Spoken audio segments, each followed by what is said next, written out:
عمر بن خطاب کا زمانہ آیا ہو، تم نے تو غوث پاک کی 11ویں کھائی ہے نا، اصلاح حکومت ان سے نہیں سیکھا، وہ آئے تھے نظام تبدیل کرنے کے لیے۔ آج میں علماء سے بھی یہی کہوں گا، تم حق بات تو پہنچاؤ قوم تک۔ آج حالات ایسے ہیں میرے عزیزوں، ڈر اور خوف ان کے سینوں پر طاری ہوا۔ کس بات سے ڈرتے ہو؟ کیا تم نے اللہ کی ذات پر ایمان نہیں لائے؟ یہ نہیں کہتے ہو موت و حیات اللہ کے ہاتھ ہے، رزق اللہ کے ہاتھ ہے، پھر ڈرتے حکومت وقت سے کیوں؟ مجھے ابھی چند دنوں پہلے ایک میسج یہ بھی آیا تھا کہ حضرت آپ تو پاکستان کے علامہ خادم حسین کی تعزیت پر بیان کر رہے ہو، آپ دیکھ نہیں رہے یہاں کا ماحول کیسا ہے؟ عزیزان گرامی، اس دن مجھے افسوس اس بات پر ہوا، سوال پر، ہائے افسوس، اس قدر تمہارے ضمیر مردہ ہو گئے، اس قدر تم بزدل ہو گئے، لاکھوں لوگوں کے دلوں میں شمع عشق مصطفیٰ جگانے والے پر تمہاری زبان بند ہے، تمہاری زبان بند ہے۔ میں نے صرف ایک جملہ کہا، کوئی فرق نہیں پڑتا، میں اس ملک میں رہ رہا ہوں جہاں کا پرائم منسٹر ایک سور خبیث فرانس کے صدر کے لیے ٹویٹ کر سکتا ہے، تو میں پڑوسی ملک کی کسی عاشق رسول کی تعزیت کیوں نہیں کر سکتا؟ کیوں نہیں تعزیت کر سکتا؟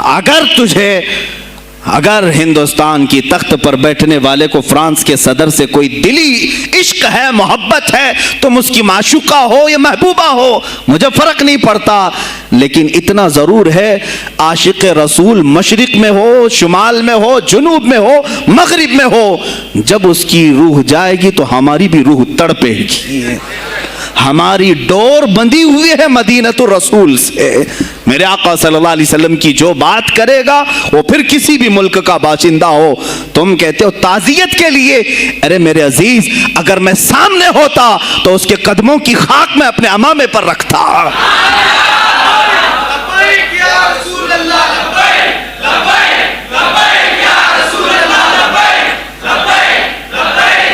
عزیزان گرامی وقار، یہ بہت خاموشی ہم نے اختیار کی، بہت خاموشی، کوئی بات نہیں۔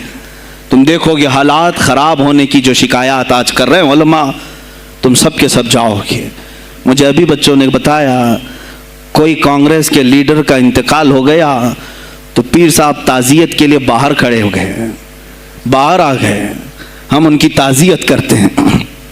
ڈوب مرو چلو بھر پانی میں، تمہاری گدی پہ ہی مر جاؤ۔ تمہاری زبانوں پر جب عاشق رسول کے لیے تعزیت کے الفاظ آنے میں ہچکچاہٹ آتی ہے، کون سا عشق رسول، کون سا کلمہ تم نے پڑھا ہے؟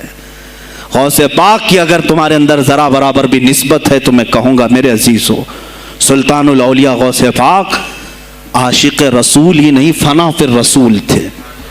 میرے نبی کی بات پر اگر کوئی انگلی بھی اٹھاتا، آپ یا تو اپنی کرامت سے اس کا منہ توڑ جواب دے دیتے۔